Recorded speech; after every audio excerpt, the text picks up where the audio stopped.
Lysosome एक दो Greek word से मिलकर बना है, लाइसो और सोमा। लाइसो मीन्स होता है डाइजेस्टिव और सोमा मीन्स बॉडी।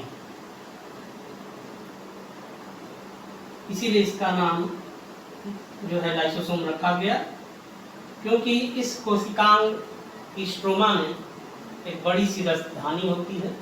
इसमें 50 से भी अधिक जो है हाइड्रोलाइटिक एंजाइम्स पाए जाते हैं, जो कोशिका में उपस्थित सभी पदार्थों का पाचन करने में सक्षम होते हैं।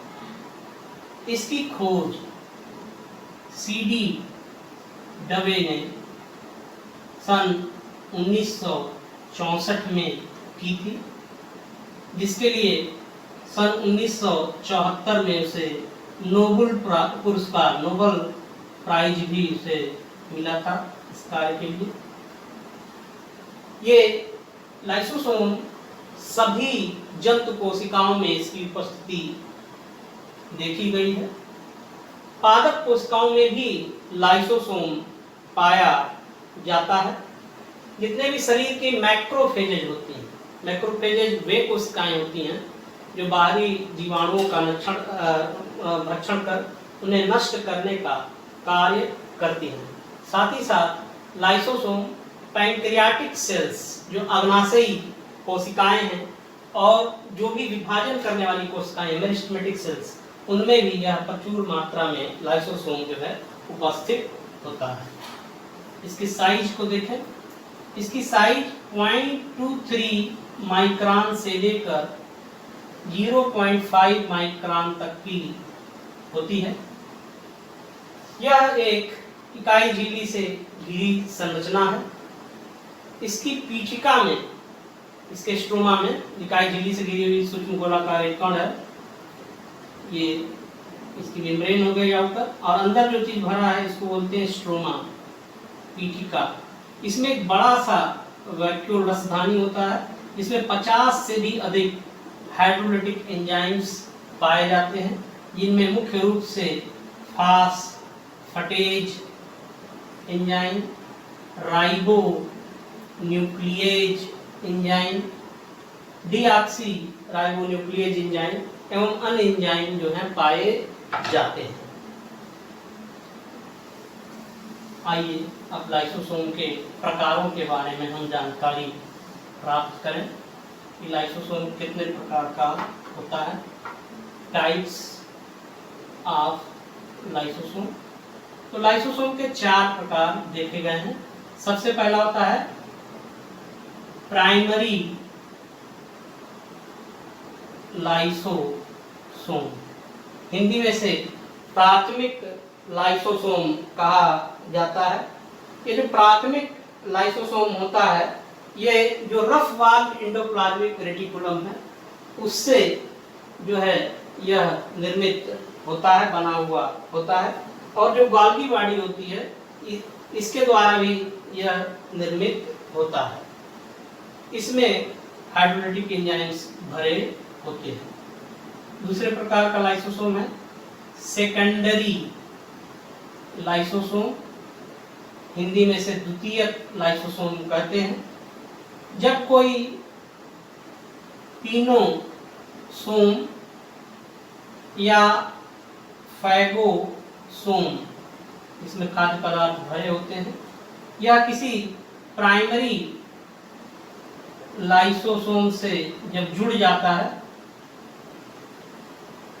और प्राइमरी लाइसोसोम का जो भी डाइजेस्टिव एंजाइम है इनमें उपस्थित खाद्य पदार्थों का पाचन करने लगता है, तो ऐसे लाइसोसोम को हम सेकेंडरी लाइसोसोम कहते हैं। सेकेंडरी लाइसोसोम कहते हैं। आप जानते हैं अमीबा जैसे एक कोश की जंतु है, इसके प्लाज्मा झिल्ली के पास जब कोई लिक्विड पदार्थ आता है तो इसकी प्लाज्मा झिल्ली अंदर की ओर घुस के नली समान संरचना बना लेती है। यह लिक्विड पदार्थ इसमें आके भर जाता है, बाद में नली बंद हो जाती है और खाद्य के रूप में इसे हम पीनोसोम कहते हैं। लिक्विड पदार्थ जब भरा होता है तो इसको पीनोसोम कहते हैं। यह अंदर अंतर्ग्रहित कर लिया जाता है। अब जब ये ठोस पदार्थ होता है तो पीनोसोम की जगह इसको हम जो है फैगोसोम करते हैं, जब इसमें ठोस पदार्थ भरा होता है। पीनोसोम पिनोसाइटोसिस द्वारा बनता है और फैगोसोम फैगोसाइटोसिस के द्वारा बनता है। और जब इस पीनोसोम या फैगोसोम से कोई प्राथमिक लाइसोसोम आकर जुड़ जाता है और बाद में इसका सारा एंजाइम इससे मिल जाता है, इससे जो स्ट्रक्चर बनता है उसे हम द्वितीयक लाइसोसोम कहते हैं।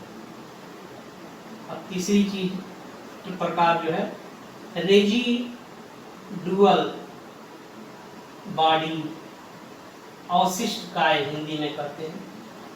जब द्वितीयक लाइसोसोम में सभी खाद्य पदार्थों का पाचन हो जाता है और पोषक पदार्थ रिस कर इससे बाहर निकलकर पूरे कोशिका द्रव्य में जब निकल जाते हैं, विसरित हो जाते हैं और अंत में इसमें सिर्फ जब अवशिष्ट पदार्थ शेष रह जाता है सेकेंडरी लाइसोसोम में, तो ऐसे सेकेंडरी लाइसोसोम को हम रेजिडुअल बॉडी या अवशिष्ट काय कहते हैं।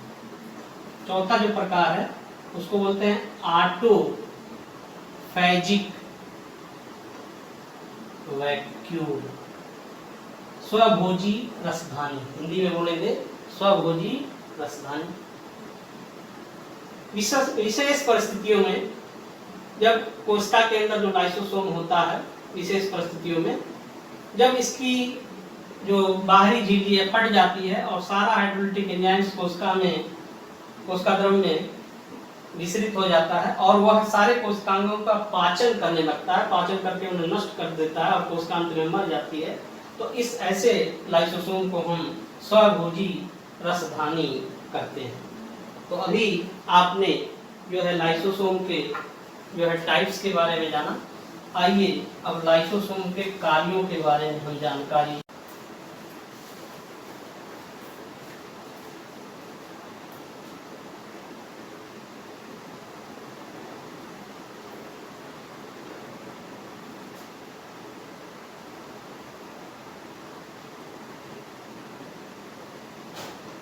लाइसोसोम के कार्य हम देखें तो सबसे पहला जो लाइसोसोम का कार्य है, यह पीनोसोम या फैगोसोम में उपस्थित जो खाद्य पदार्थ है उनका जो है पाचन करना, ये इसका पहला काम है।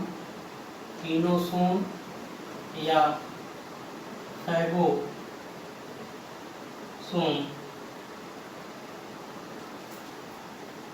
का पाचन करना, इसका पहला काम है। दूसरा काम है कि कोशिका में प्रविष्ट हुए विदेशी प्रोटीन, बाहरी प्रोटीन या बैक्टीरिया एवं वायरस को नष्ट करना। फॉरेन प्रोटीन जो कोशिका में प्रवेश कर रही है या बैक्टीरिया और जो वायरसेज हैं, इनको नष्ट करके संक्रमण को फैलने से रोकना। जो बीजों में उपस्थित संचित खाद्य पदार्थ होते हैं उनका पाचन करके उनसे ऊर्जा उत्पन्न कराना और भूखी कोशिका को ऊर्जा प्रदान करना, ये भी लाइसोसोम का कार्य है। तो स्टारवेटेड सेल्स में जो स्टोर्ड मटेरियल्स हैं जैसे प्रोटीन, फैट, कार्बोहाइड्रेट, इनका पाचन करके जो है भूखी कोशिका को ऊर्जा प्रदान करना भी लाइसोसोम का एक प्रमुख कार्य है। इसके अलावा जो ऑटोलिसिस द्वारा कोशिका में संक्रमण को फैलने से रोकना। ऑटोलिसिस में क्या होता है, जब कोशिका में कोई संक्रमण हो जाता है तो ये लाइसोसोम जो है इसकी झिल्ली फट जाती है और इसमें जो भी हाइड्रोलिटिक एंजाइम है पूरे कोशिका द्रव्य में फैल जाते हैं और कोशिका के समस्त कोशिकांगों का अंतःपाचन कर देते हैं। इसके द्वारा जो अनावश्यक कोशिका में निष्क्रिय कोशिकांग पड़े होते हैं वो भी क्या हो जाते हैं, नष्ट हो जाते हैं। तो जितने भी निष्क्रिय, जितने भी इनएक्टिव सेल ऑर्गेनेल्स हैं, इनको नष्ट करना, डिस्ट्रॉय करना, ये भी लाइसोसोम का एक प्रमुख कार्य है। साथ ही साथ निषेचन में, फर्टिलाइजेशन में सहायता देना। कैसे फर्टिलाइजेशन में सहायता देता है? ये जो शुक्राणु होते हैं इनमें अग्रपिंडक एक्रोसोम जो है नामक एक संरचना पाई जाती है। तो एक्रोसोम में द्वारा स्रावित जो लाइसोसोम होते हैं वह अंडाणु की झिल्ली को भेजते हैं और उससे शुक्राणु अंडाणु में प्रवेशित होता है और फर्टिलाइजेशन की क्रिया होती है। तो इस तरह से ये फर्टिलाइजेशन में भी सहायता देता है। साथ ही साथ सूत्री विभाजन की शुरुआत कराना, इनिशिएशन कराना भी लाइसोसोम का एक प्रमुख कार्य है। अभी हमने लाइसोसोम के कार्यों को जाना। अब हम कोशिका में पाए जाने वाले एक महत्वपूर्ण कोशिकांग